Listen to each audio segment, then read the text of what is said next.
right. Thank you. Look at that photo of you. Oh, they got a decent one. Nice. I think when I saw your show, I go, well, this is the most intimidating writer I've ever encountered. And then I met you, and you get the Knight Rider jacket and the and the stubble and you're even more intimidating. What? It's really unfair. Come on. You. Are you drunk? Yeah, no, I'm not. I'm a little sleep deprived from making my dumb animation for my stupid presentation. That was terrific, though, right? Did any of you guys see that? Yeah. I noticed that there's more of you here for this one. There are so many things that I think people want to know about you when they see this show. It seems like the logical place to start is biographical. Let's just, so you come out of the womb Yeah. I did, I grew up in South Louisiana. A lot of the same territories that we show on the show. And you talked a little about yesterday when we chatted, the imagery in the show that people are so taken by. Yeah. In your opinion, it's not so much like an artistic projection as just... Yeah, I mean, of course there is artistic projection, but I had the feeling sometimes that people were disturbed by the simple visual reality of South Louisiana.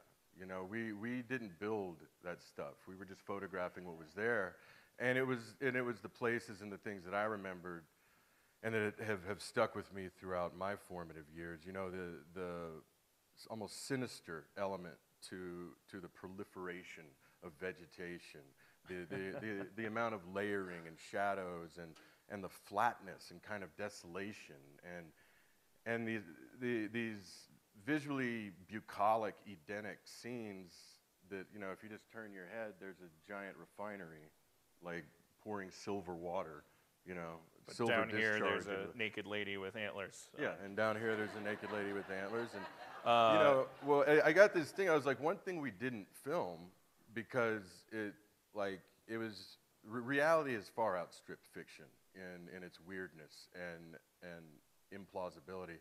There was a strip club across a narrow road, directly across a narrow road from a little girl's dance academy. And there was a sign that had the silhouette of a woman dancing on a pole, and then a sign that had a silhouette of a little girl in a tutu. And I was like, we can't shoot that. That's life being too ham-handed for fiction. They'll think they'll think that you that you made that up, and they'll tell you to tone it down. Yeah. So your childhood there, you speaking of formative. So I mean, can you give us like what was the darkest formative moment you can recollect? There's no chance I would share that. Well, how about one that... I haven't shared that with my wife. No, you know, it was just... it was a very rural place. It was very religious, very superstitious, very judgmental. But as I grew older, I began to see these things as products of fear and a kind of powerlessness. You know, and my family was what it was. I don't really like to talk about them. I mean, I think that it's not fair to do that. I think, though, with most writers, and maybe yourself too, you begin with some ultimate dissatisfaction with the reality you're presented with. Right. And you posit an alternative in your mind and begin to people it with what you see, trying to get at what you see and experience at its truest level. You know, sort of let's cut through the obfuscation. I just kept saying everyone's a robot until my dad hit me. But you like what? Can you conjure a memory? Well, yeah. I mean, like this isn't so terrible or anything, but it scared the hell out of me. You know, I remember a prayer group my parents were members of, and like sort of peeking around the hallway at all these adults holding hands with their eyes closed and telling each other the visions they were having. You know, like, oh, I see Michael with his sword of fire and you know, and his glorious golden wings. And what religion is this? this was Catholicism, particularly, you know, South Louisiana variety. But even as a young kid, I was probably too conscious of the world and adult hypocrisies.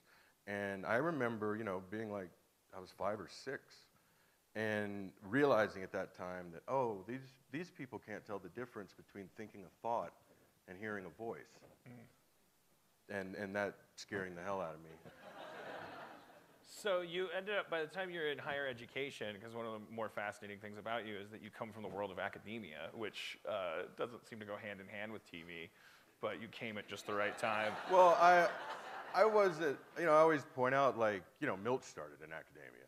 Yeah, it shows. But but I wasn't too cut out for that world, and I'd never meant to enter it. I just wanted to be a writer, and I got married, and, you know, had people to support or try to support, and without my books making money to, you know, enough money to really live off of, it was sort of the only thing I was trained for, and I had always wanted, like so many people, to do something in television and film, but there were so many class and economic and geographic boundaries, and I had always heard the same thing everybody else heard: you have to know people, you have to be born into it. It's all nepotism and stuff like that, and you know, there's definitely that there,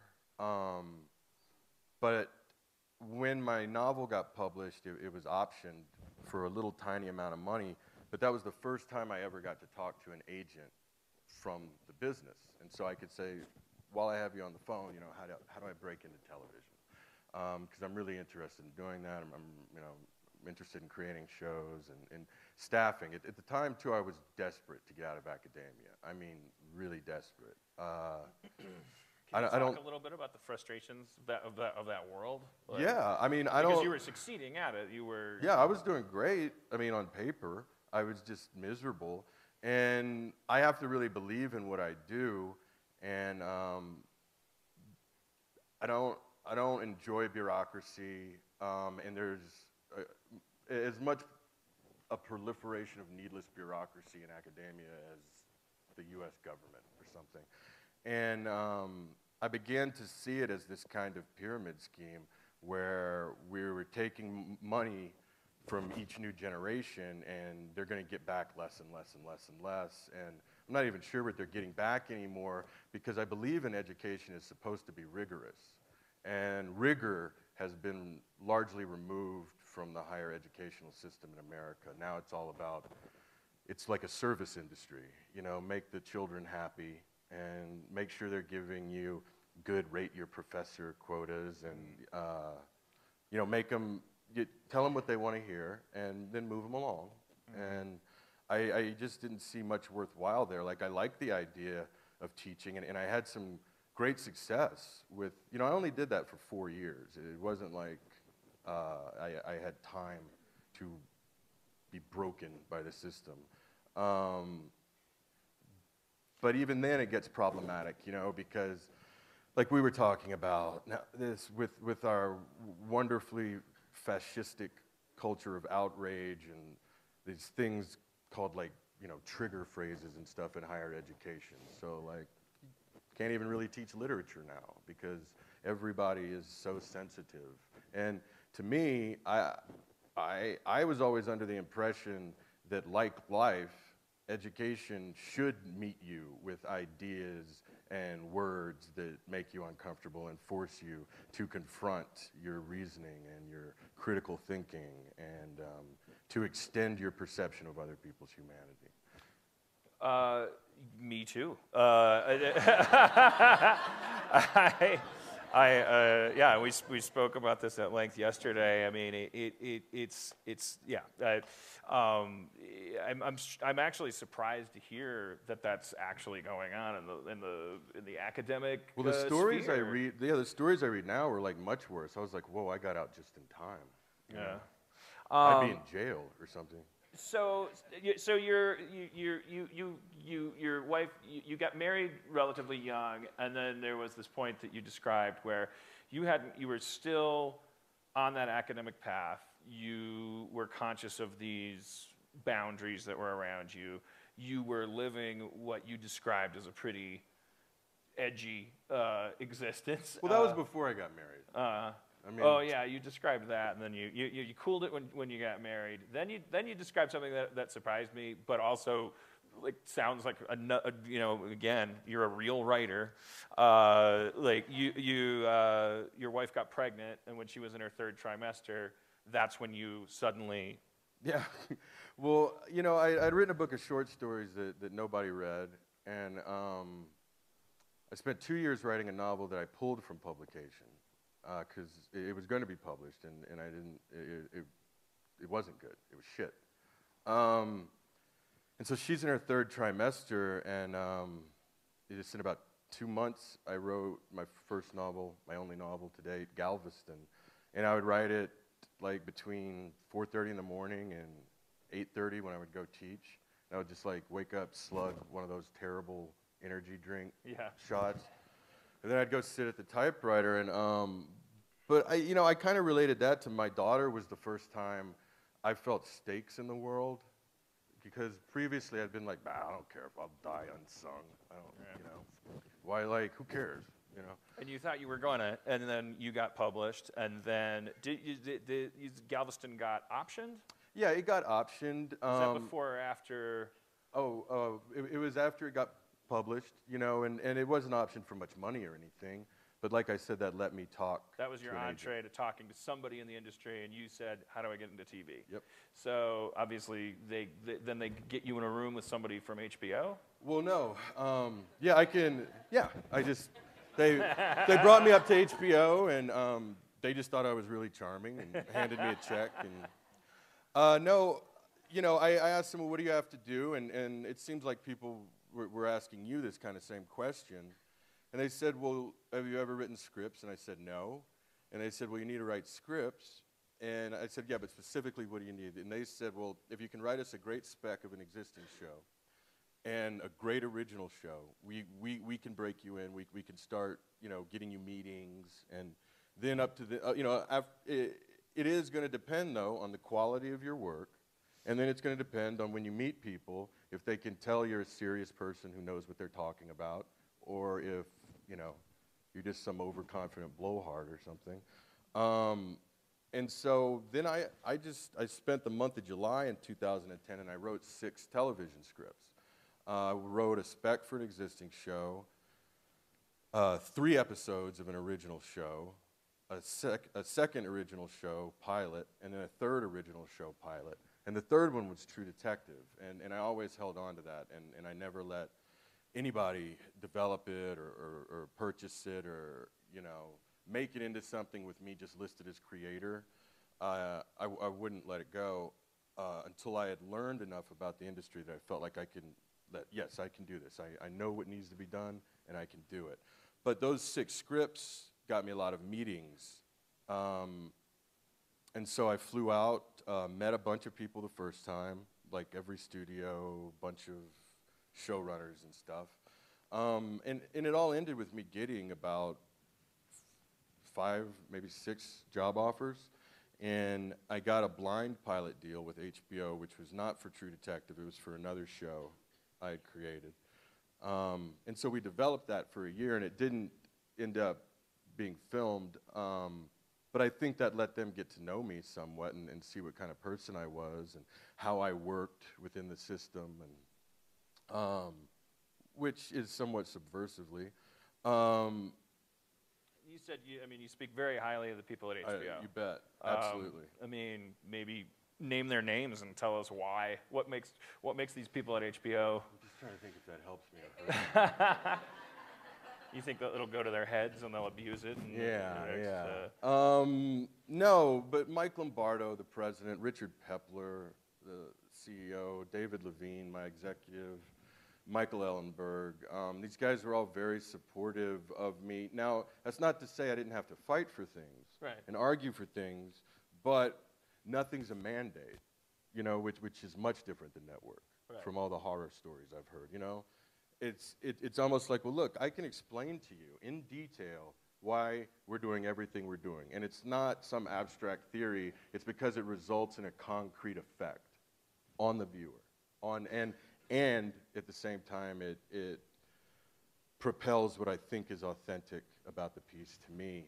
And so what I found was that, you know, as long as you can have those discussions, and it's the same thing with actors, you know, like, they'll listen to you as long as you make it clear that, you know, I'm not full of shit. Yeah. This is, and I never walk into anything without a script. I mean, I don't pitch without a script, and for a couple reasons. It gives people less opportunity to keep you in development.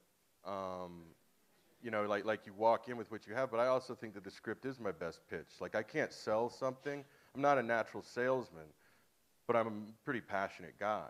So if I like something, I'll be passionate about it, and I can maybe convey that. But in order to like it enough to get passionate about it, I have to create it first.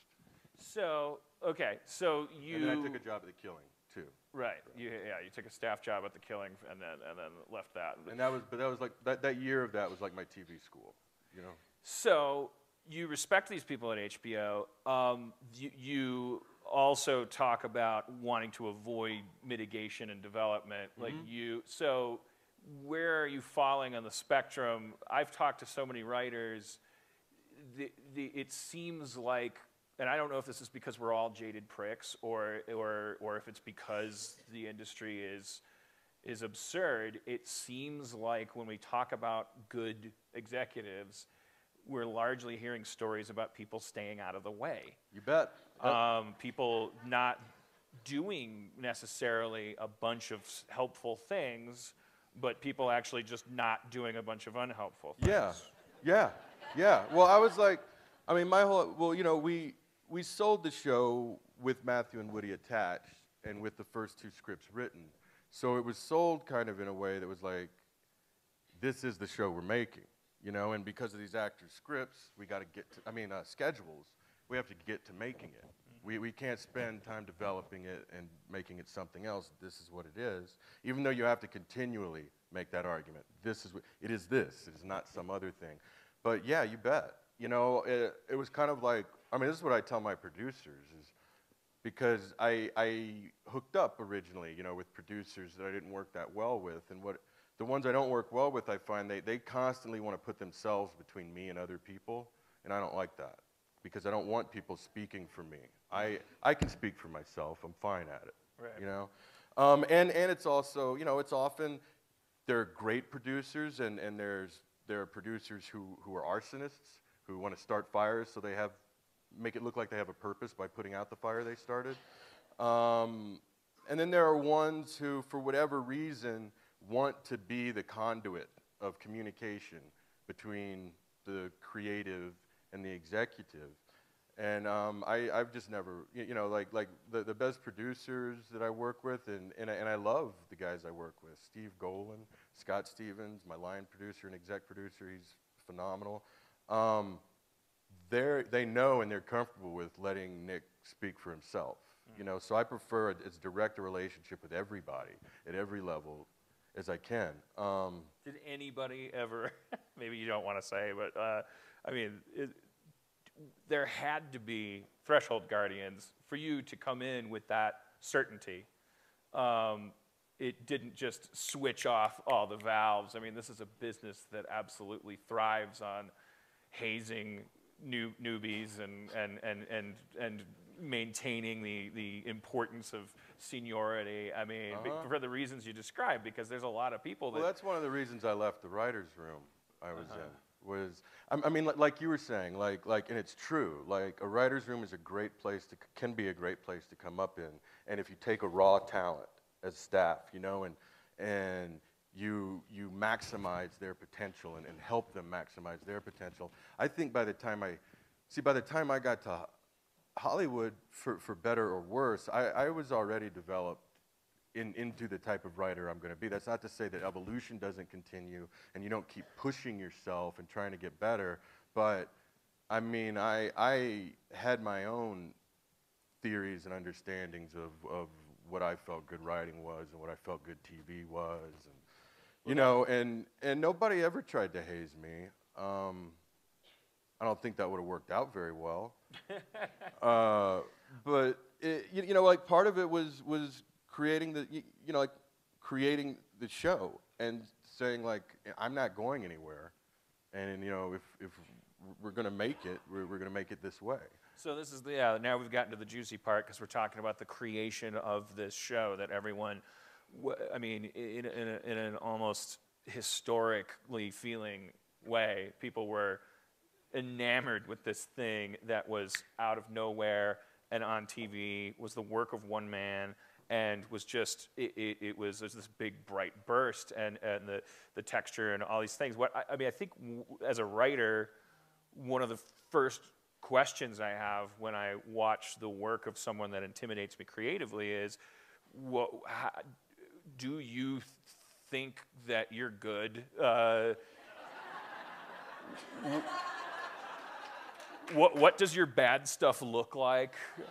How long does it take you? I mean, and let's investigate those questions from at the point where you're sitting down to write the first episode of True Detective. You referred earlier to pulling one of your pieces of work from publication because it was shitty. Okay, what makes your work shitty when it's shitty? Well, about that novel, I don't think it was really a novel. It was more like I was trying to be some sort of intellectual teacher's pet. It was, I mean, it was really discursive. It was overly philosophical and metaphorical, and the character moments which is the only place anything ever comes alive is in character. They were there, but there was maybe like a short story's worth of them. You know, otherwise it was this very meandering plot about post-Katrina New Orleans and stuff, and like partly when it didn't do any of the things I like storytelling to do. You know, it kind of had this precious, overly melodic language, and you know, I know people might say like, yeah, you still have that. It was overwrought in your opinion. You felt like you were. It was overwrought with it. It was a mountain out of a molehill, is what I would say. And when I do bad script writing, and they're all bad the first time. I mean, I bust through a bad first draft so that I can begin to take apart what exactly I'm meant to be getting at. I mean, I need the stuff I put down and the characters I create to teach me about what I'm creating. You know, like I have a very symbiotic relationship with my creations, sort of, and I'm both the mule and the guy in the cart whipping the mule. So, when I write a bad script, I'll tell you, like what do you promise? Yeah. What I think it is, what it looks like to me, and it's people running around delivering information. You know, and you've probably felt that before too. Too much mule whipping and not enough mule. Yeah, something like that, or yeah, right. It's like I'm doing the typing, and you know, like there's obviously a plot at work here, but there's no life. Like life is the thing that eludes you. And it's the thing that if you have it in something you write, people will always sit up and take notice. At comedy, too, like, you know, when you're writing comedy, whether it's like, wait a minute, is this just people standing around telling jokes, or are there actual human beings engaged in action, right? And the humor arises out of that.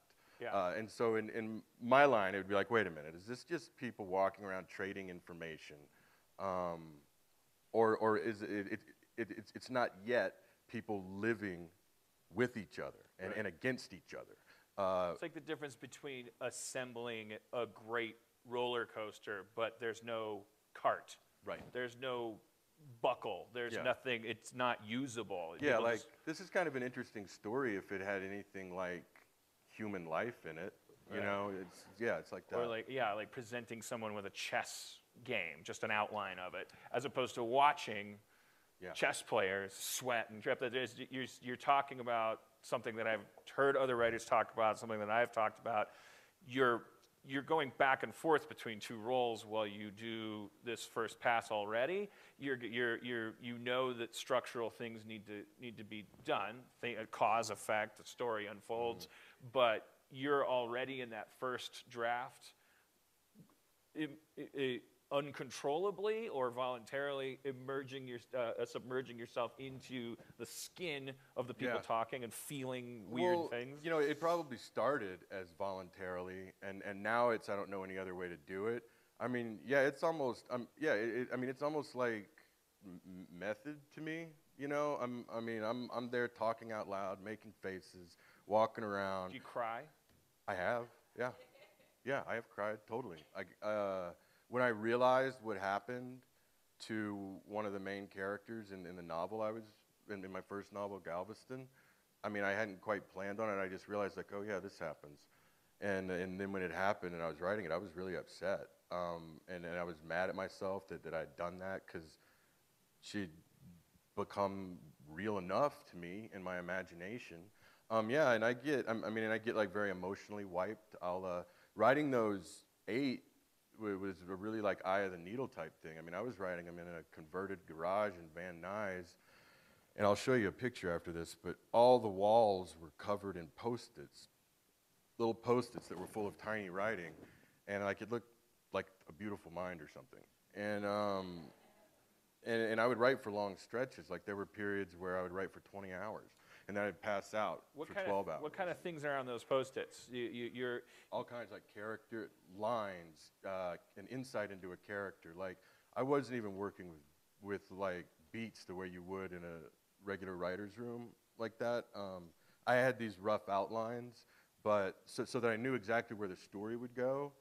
But the character moments, the life, the thing, the only thing that ever makes you want to sit down and watch and not look away. Those are all things I was trying to assemble as this two-man, and I say two-man in the sense of it having 2 firm points of view. And television usually doesn't have a point of view. It usually just shows you whatever it wants you to see, whenever it wants you to see it. Which with mysteries I never quite understand, because I'm like, well, wait, if we've got omniscient point of view, just solve the mystery already. Show me the killer. Is your brain okay? No. Is your brain split between your characters, or is it? Are you? Are they? You talked about them like having their own life. These Post-it notes. You realize things about these characters, and then I think that there are writers who are trying to say something with the whole thing. I mean. The True Detective has these themes of manhood and demons, and it's got 2. I mean, obviously, 2 very different ways to be a fucked up guy. Yeah. Are they? I mean, this is probably the silly, the most Good Morning America question, but I think it's one people want to know. Are both those guys you? Is one of them more you? Are either of them you? Are they the result of dividing you? Well, you know, they both. Cole was much closer to under my skin than Hart, but they both represented fears and roads I could have potentially taken. Not like I could have been a homicide cop in South Louisiana. You know, no, just like they're different forms of illusions that I could have been susceptible to, both the quite convincing pessimism of Cole and the look, as long as I'm keeping a roof over everybody's head and doing my job, I can live my life, and people don't need to know what I do. You know, and Cole was closer to me both in the things we didn't tolerate and portions of our disposition, but also in his integrity. I think, like, you know, I've left jobs before where I didn't have the next thing lined up and stuff just because I was like, nope, can't, like, won't look myself in the mirror and do that. It's you know, I don't have the door open that much for new people, but when I have a friend, I'm intensely loyal, and you know, like we tend to stick around forever. You know, like I never lost one yet. But no, like neither one. I wouldn't say like they're both me. Maggie's me. You know, like it's all part. It's all facets of you that grow into whole other creatures, right? Like there's no character. If you're worth a damn as a writer, there's no character whose point of view you can't imagine and understand empathetically, right? But no, neither of those men are me. You know, I like people more than Cole likes people, and I'm more honest than Marty. And so. The character that you define as being the most under your skin tells a woman with all pragmatism that she might want to consider suicide at one point. Well, he was actually being a friend to her then. A case I read about that was so very that wasn't much like just that wasn't like sadism. That was actually no, he was doing. No. I mean, like not at all. And again, yeah. I mean, I'll comment on stuff like this because no, a woman who committed a crime like that. She had committed infanticide 3 times and it was put off to SIDS. She was beaten to death in prison shortly after arriving because, like Cole says, prison people who hurt children, they get the worst in prison because every scumbag and psychopath, like that's where everybody draws the line as far as honor, you know, and like, oh, you killed a kid, you did something to a kid, well, we can all do whatever we want to you because you're the scum that's beneath us. Right. And so in a way, Cole was telling her, and that, you know, like the newspapers, the media, they were gonna like they're gonna put you through hell before you actually enter hell, and you know then even worse things are gonna happen, and then Cole probably also felt like you murdered 3 children. Yeah. If I was you, I'd consider suicide. When I work in comedy, but there are characters like Rick from Rick and Morty, You bet. Sarah Silverman from the Sarah Silverman program, characters that I really enjoy writing for are these experiments in soullessness. What if I wasn't penned in? Yeah, but see, Rick has soul. Like my brother even pointed out, speaking about the similarities between Rick and Rust. Like Rick even stopped a serial killer at the end of this season and admitted he loved Morty, and cried. Right?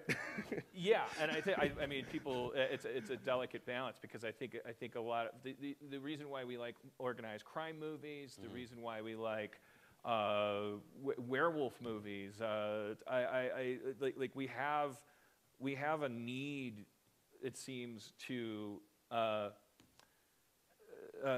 indulge. I don't want to call it a fantasy because the word fantasy has all these connotations of like, oh, we wish we could do that.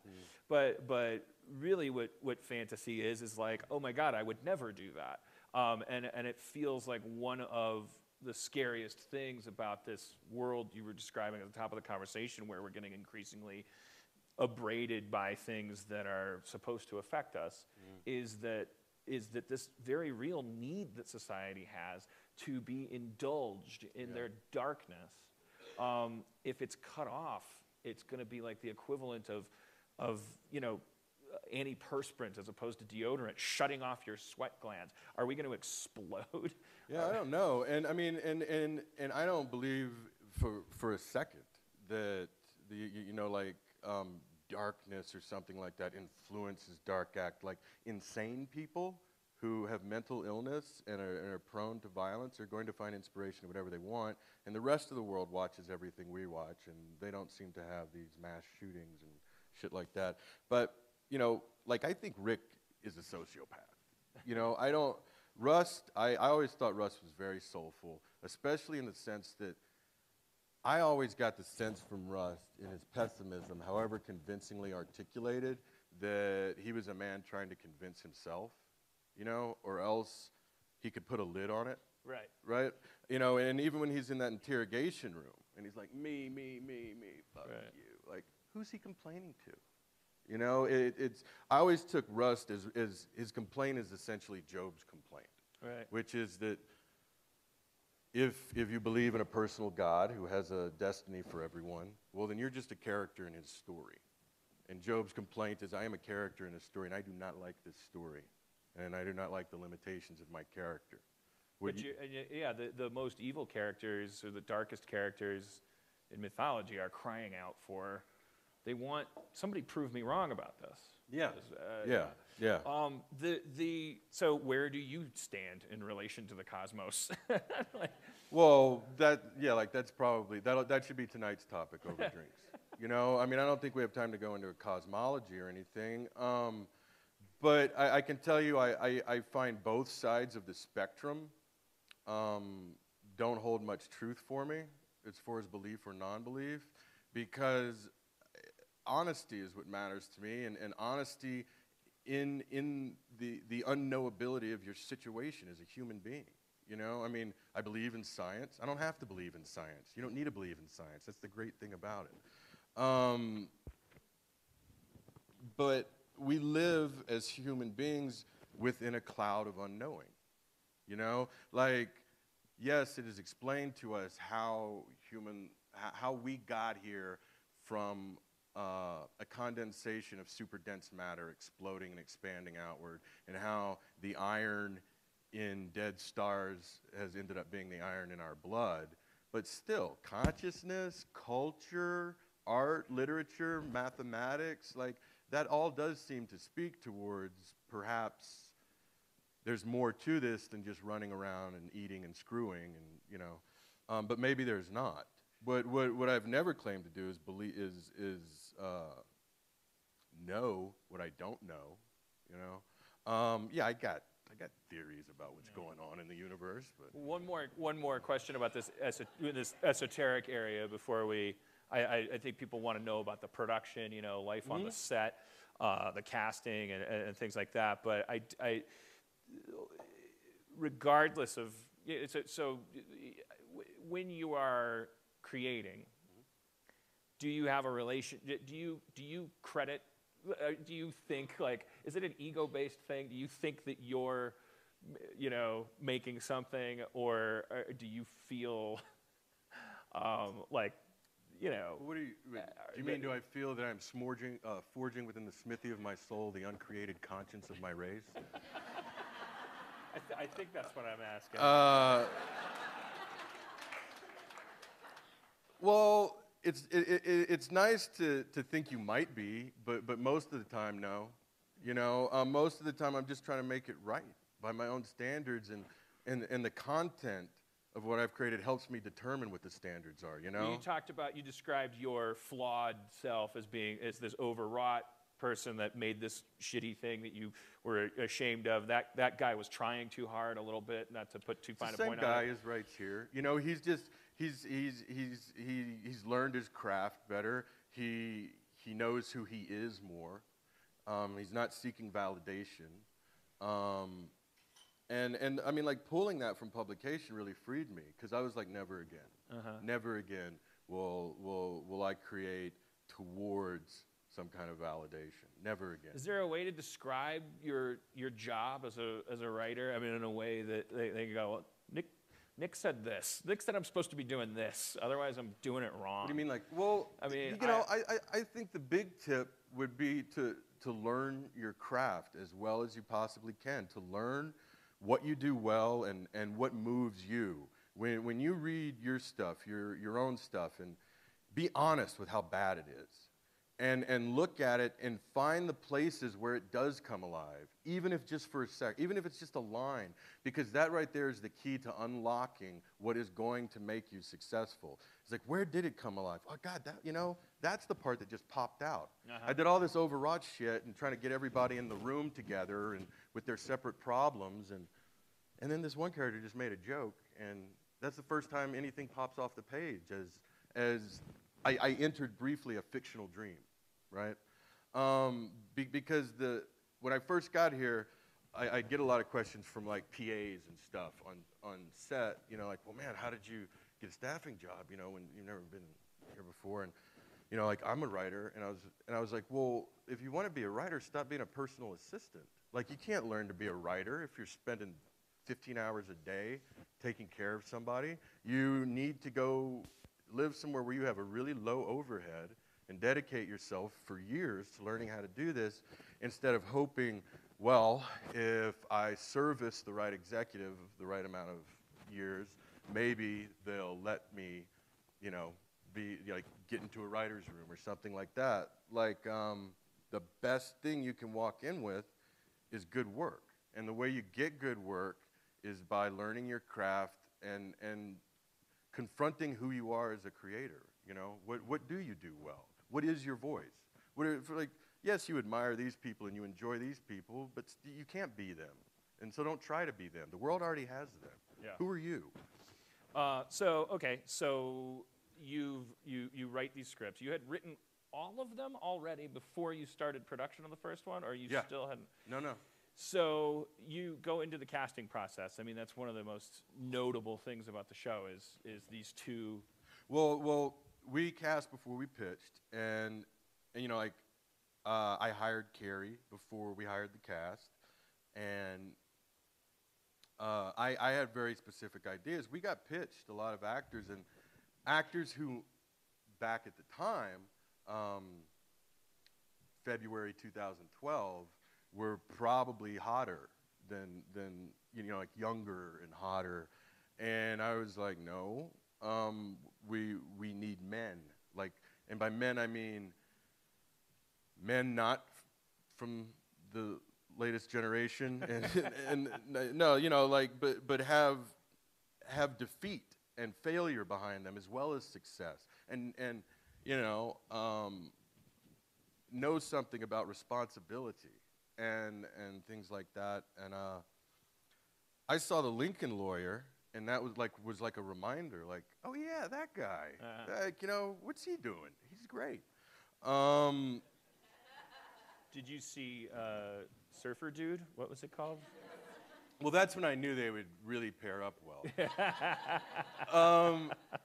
No, and Woody was always on our lists because you know, he had done Rampart and Game Change, and those are two great performances, great different performances. But we had heard like Woody will never do TV again. Woody doesn't like playing cops. He won't play cops and da. But so Matthew leapt on the material, and he was fearless about, like, no qualms, TV, HBO, whatever. He just really connected with it. And then he suggested, you know, I don't know if you guys are in discussions about the other guy, but I thought Woody Harrelson might be great. And we were like, you know, have you ever considered him? And we were like, yeah, maybe you could help with that. And so he helped us get Woody. And then we took it out, pitched it with those two actors attached. I pitched it. You know, you're the guy that does all the talking in the pitch. Everybody else is just there to sit there and be like, yeah, we're on the team. And then we prepped from September to January. Had all the scripts done by September of 2012. Went into production January 2013, and finished June 29th, 2013. How'd those guys? They just held up a sign that said 10 minutes. Oh, did they? Okay. Was that 10 more minutes for us or for the whole thing? For the whole thing, we should probably. You think I would imagine we got probably a lot of questions from the audience. I mean, I could ask a million more about what, you know. I don't know if those guys got along and what. I want to know all kinds of things, but I also don't want these guys cheated out of their burning questions. So, do we have an efficient way of doing this? Does anybody raise their hand if they have? I think these shot up first.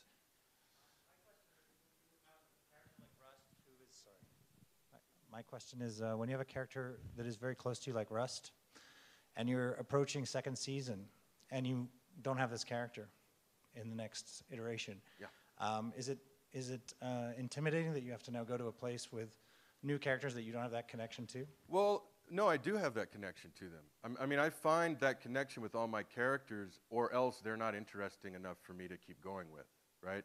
So the characters I have in season 2, who aren't like Rust, I feel a great passion and affinity and empathy for, you know? Yeah, you know, it's sort of like, well, I never had Rust to work with till I created him. And my job as a writer is to like keep creating these characters, you know? And that's not to say people will like these characters as much as they like Rust or anything, but I feel they are as interesting and as complicated as Rust. It all comes down to Jeremy Renner and Brad Pitt's performances in the.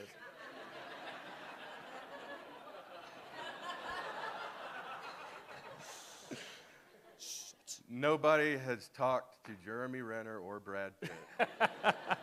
There is not a single rumor you have read online that has any basis in fact whatsoever. It's Key and Peele. Wouldn't that be great? But they're kind of doing that on Fargo, aren't they? Oh, yeah. They're like 2 FBI agents or something. Can you talk a little bit about Cary and his involvement in your writing and creative process before you actually go into production? Yeah, he didn't really have an involvement. Yeah, Cary doesn't get to, you know, critique my scripts or say, let's do this or that. That wasn't what he was hired for. I mean, I take feedback from everybody, you know, and if I respect you enough to work with you, I definitely want to hear your feedback, but there was no collaboration on the material. And then on set, if we were doing anything that involved dialogue, I was right there the whole time. I'm there with the actors. I'm there in rehearsal. So the only time I was ever not on set during the shooting was if we're capturing a, you know, establishing shot or something like that. But the scripts were written in a vacuum. And then, you know, I went through a notes process with HBO, my executives, which is an inescapable process. And that I like the notes process, actually, if you're working with good people, because it can at least show you that something you were trying to do obviously didn't hit the way you wanted it to hit. It's not like they're going to say, you do this. Right. It's just like, if they didn't get something I was going for, I need to go back to that, because I feel like the audience should have gotten that. Yeah. Right? Question for you. So, True Detective, everyone spoke about how it was so different and revolutionary in terms of murder mystery. What do you think, as the creator, you brought to the table as at being completely different? And, you know, just do you think it was just that you were the sole creator and you didn't really have other people to contribute, or like? Yeah, I just want to hear your I vision don't on know. that. Like, I still don't understand what was so different. You know, I really don't. Like, 2 cops riding around in a car and they don't quite get along. You ever seen that before? You know, there's a serial killer somewhere out there. Has anybody done that? No, I don't know how to answer that question, honestly, other than I created it, you know? Like, I guess what I brought to the table was the table. And, and then everybody else was able to take possession of it, you know, and elevate the material with their performances and the incredible cinematography and all the phenomenal set dressing and T-Bone's amazing score and everything, you know, like, it was, yeah, I guess, maybe. You got a hand back there, but not to tell anybody their business. I nailed this interview. You did. Walking, yeah. So it seems to me that that the difference with your shows and many other drama series in the United States, which are really highly successful too, is that you follow the model like they have it in Denmark, where the writers are really creating the show, and the whole focus is on them and not on just the plot, and then it's given to directors and a certain look, and off we go. Is this maybe the reason it's so successful? You know, I don't know. I think in American television, really in pay cable and something like HBO, you know, the writer it's his medium, and they consider you to be the person in charge, and you're the final arbiter. I think having the actual storyteller in charge of the storytelling makes sense. Whereas in film, thanks. you know, in film, it's like, we're going to tell a story, but let's go ahead and push the storyteller out. And in television, it's exactly the opposite. And a lot of the guys I admired and who made me want to watch television, like Dennis Potter, you know, he was always a one-man show in the sense that, you know, he had a director and actors and everything, but you knew when, like, you were watching a Dennis Potter show. Like, there were no other shows like a Dennis Potter show, and nobody did the thing that got to the places he got.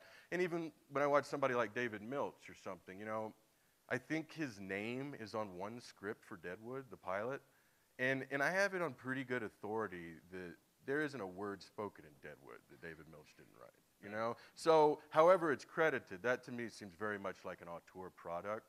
And I just want to say, if you are from Denmark, we have been enjoying so much Danish TV recently. We just binge-watched Clune, so kudos. I almost felt compelled to interject. There's two schools of thought about that. What you're talking about with Milch, he's one of the writers that feels the way I do. There wasn't a single word of Community that I didn't, unless somebody nailed it. I shouldn't say that. I'm no David Milch, but I got my greasy fingers all over everything. But I think that the writers whose names go on the scripts, that's their reward for putting up with their job. They walk away with credit on one script. Is it the one that they did the most work on, or is it the one that they got the most jokes in? It might actually be totally unrelated. There's other showrunners who just go, look, I did the majority of work on this, and they put their name on every episode that they did a lot of work on. And there's very polarized opinions about it. Well, yeah, and I am of conflicting opinions about that because it's a different business model than anything I know. I'm used to prose writing where you wrote it, it's your name on it. And then I became uncomfortable with my name being on something that I didn't write. Like, that makes me uncomfortable. And I don't know where I'd land with a writer's room, so I just don't have one. And it's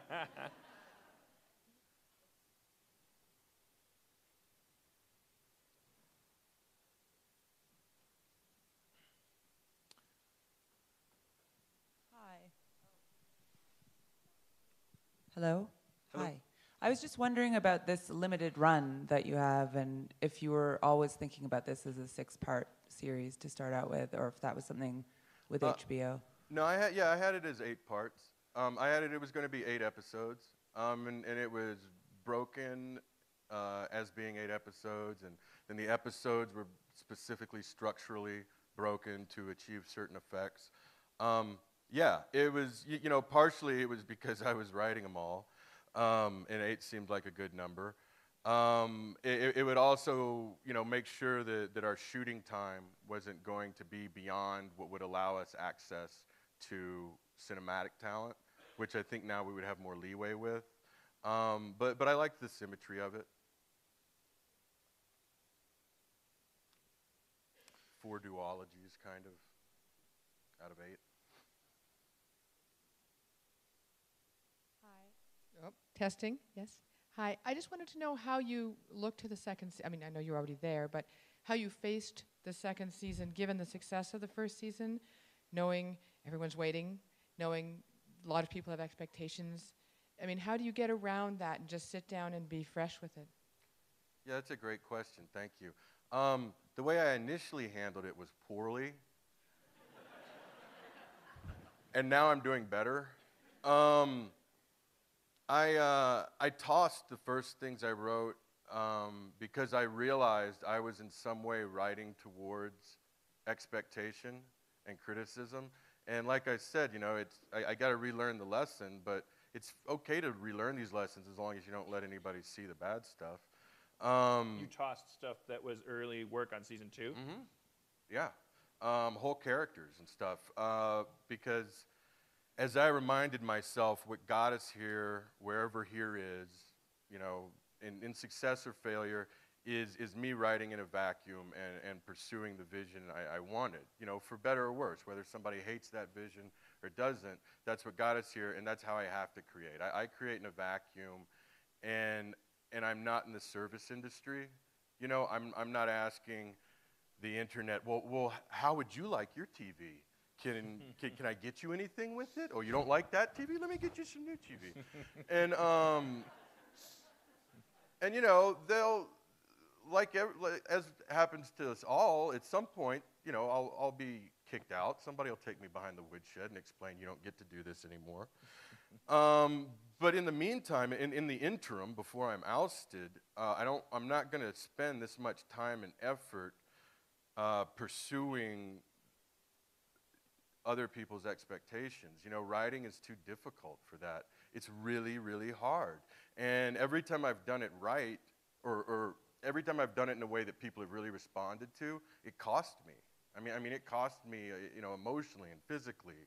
And I'm not going through that as though I'm a political campaigner, you know? And here I am stumping, telling you what you know, well, what do you want to hear me say? Okay, I'll say it. No new taxes, you know?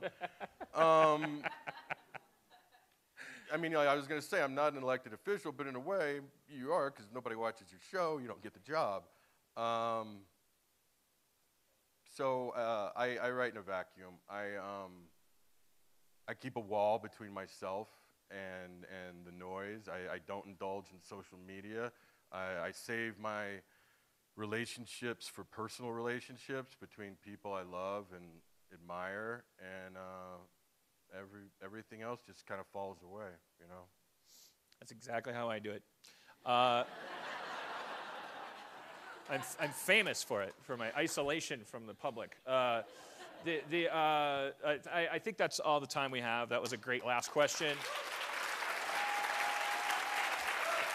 Best writer ever, best moderator ever.